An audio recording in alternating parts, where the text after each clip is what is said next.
section 6, point 6 of our 10 key points from the book Trustworthy. Point it out again. This is it almost seems like it's one-off at first. It's the idea of family as a integrated or cohesive emotional unit.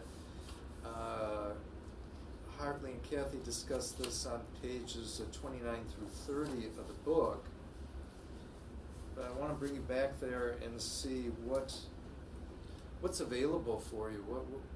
How does this help the family flourish, to think of the family as a single emotional unit? Any thoughts about that?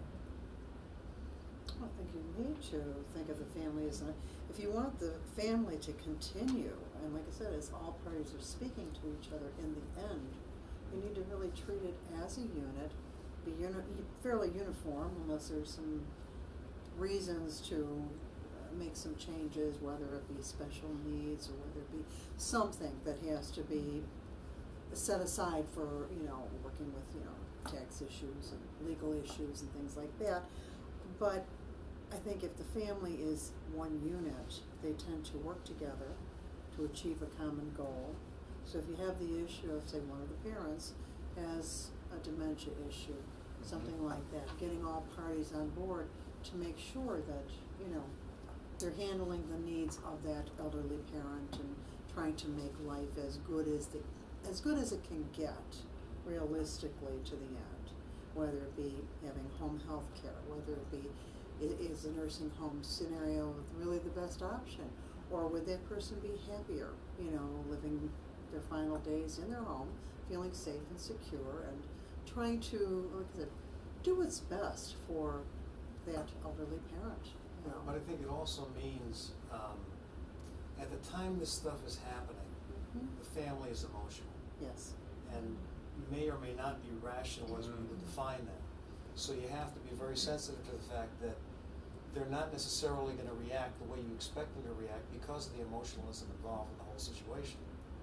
So you have to be cognizant that this could be a very touchy subject. No matter how delicately you're trying to dance on it, it could still be a problem.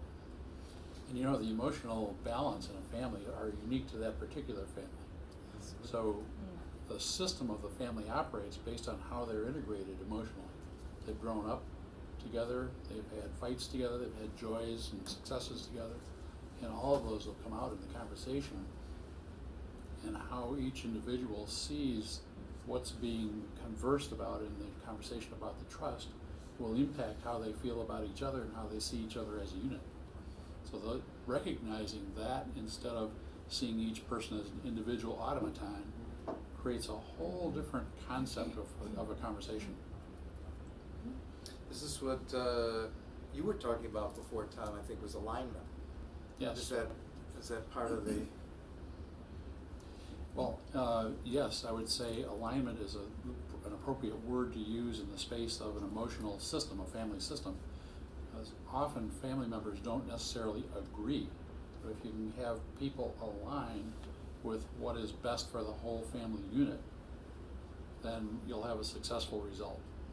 If you ask people to agree, and they have to agree, then there's going to be disagreement and non-alignment and possibly fights.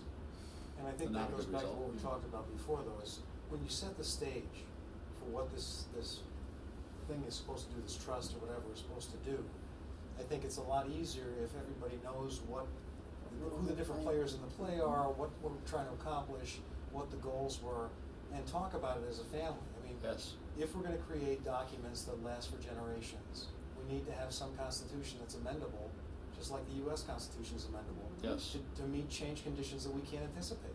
Yes. And it seems like the earlier you do that, the better.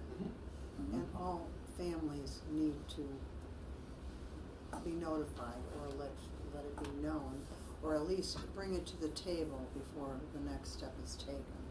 In other words, not necessarily one person going off doing one thing without informing the others or letting them know. The communication is a Communication big key. is the big key.